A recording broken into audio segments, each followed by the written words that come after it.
इस एक्सप्लेनर में एक ऐसी घटना का विश्लेषण करते हैं जिसने दुनिया का काफी ध्यान खींचा है। रूस की विक्ट्री डे परेड हमेशा से ही अपनी भव्यता और भारी हथियारों के विशाल प्रदर्शन के लिए जानी जाती रही है। लेकिन सच कहूं तो इस बार मॉस्को के रेड स्क्वायर से जो तस्वीरें सामने आईं, उन्होंने एक बिल्कुल ही अलग कहानी बयां की।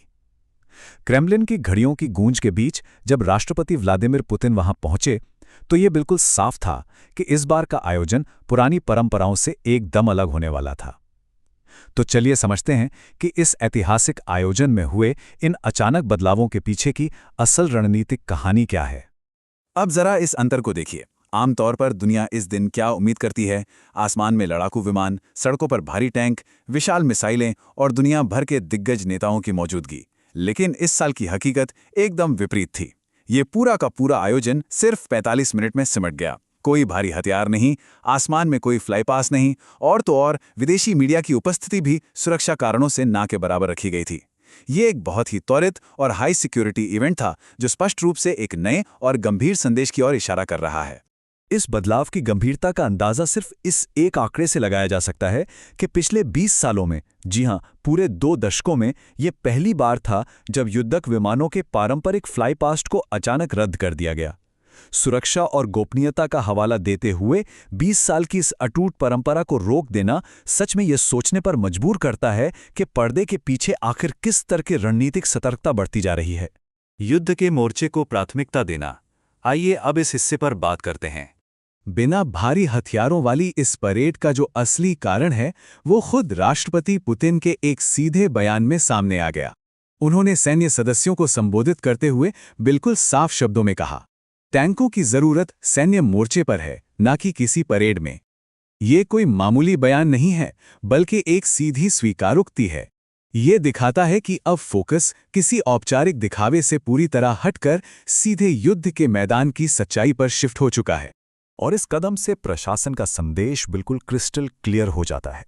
रूस की सैन्य प्राथमिकताएं अब पूरी तरह से बदल चुकी हैं।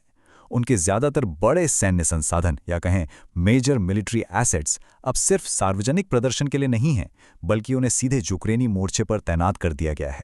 सीधे शब्दों में समझें तो रूस अब अपनी ताकत का प्रदर्शन किसी पब्लिक स्टेज पर नहीं, बल्कि एक्चुअल कॉम्बैट में करने पर जोर दे रहा है। भू राजनीतिक संदेश। चलिए अब इस नए नैरेटिव को समझते हैं। यहाँ पर रूस का आधिकारिक रुख इस पूरे संघर्ष को एक बिल्कुल ही अलग नजरिए से पेश करता है।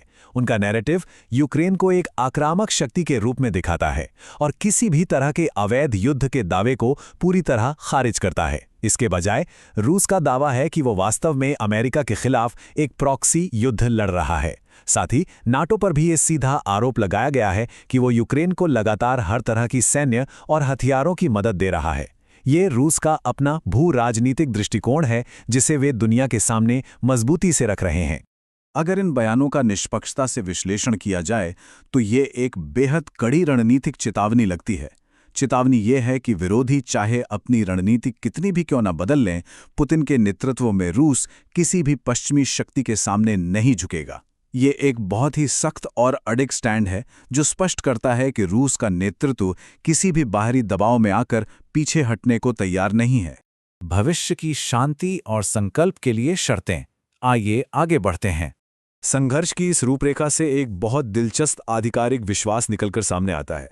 एक तरफ जहां वर्तमान स्थिति को नाटो के समर्थन वाली प्रॉक्सी वॉर कहा जा रहा है, वहीं दूसरी तरफ यह दावा भी किया जा रहा है कि यह युद्ध बहुत जल्द खत्म हो सकता है।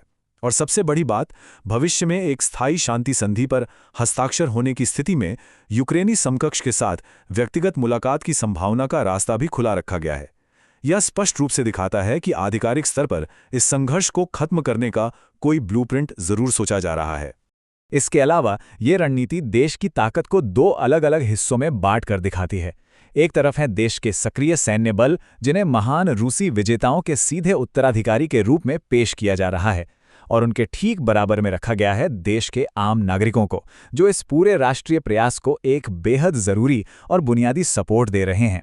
इसका मतलब साफ है कि इस संघर्ष को केवल सेना तक सीमित नहीं माना जा रहा है, बल्कि इसे पूरे देश के एक सम्मिलित प्रयास के रूप में देखा जा रहा है। जब आम नागरिकों के योगदान की बात आई तो इस संबोधन में कुछ खास वर्गों का बहुत ही सम्मान के साथ जिक्र किया गया। इन नागरिकों को राष्ट्रीय प्रयास का मुख्य आधार माना गया। खास तौर पर वैज्ञानिकों, इनोवेटर्स, डॉक्टरों और शिक्षकों का नाम लिया गया। यह इस बात को रेखांकित करता है कि फ्रंटलाइन पर चल रहे इस संघर्ष को जारी रखने के लिए देश के भीतर के बौद्धिक, चिकित्सा और शैक्षिक बुनियादी ढांचे को कितना अहम माना जा रहा है। तो अंत में इस पूरी घटनाक्रम का सबसे बड़ा निष्कर्ष यही निकलता है, भव्य औपचारिक प्रदर्शनों से हटकर सीधे युद्ध के मैदान की कड़ी सच्चाई की तरफ ये शिफ्ट रूस की एक नई रणनीति को दर्शाता है। लेकिन यहां सबसे बड़ा सवाल ये उठता है, क्या प्राथमिकताओं में हुआ ये नाटकीय बदलाव और भू राजनीतिक दावों का ये सख्त रुख इस पूरे वैश्विक संघर्ष की दिशा को हमेशा के लिए बदल कर रख देगा? ये एक ऐसा विचारणीय प्रश्न है जो आगे आने वाले समय में विश्व राजनीति की रूपरेखा तय करेगा।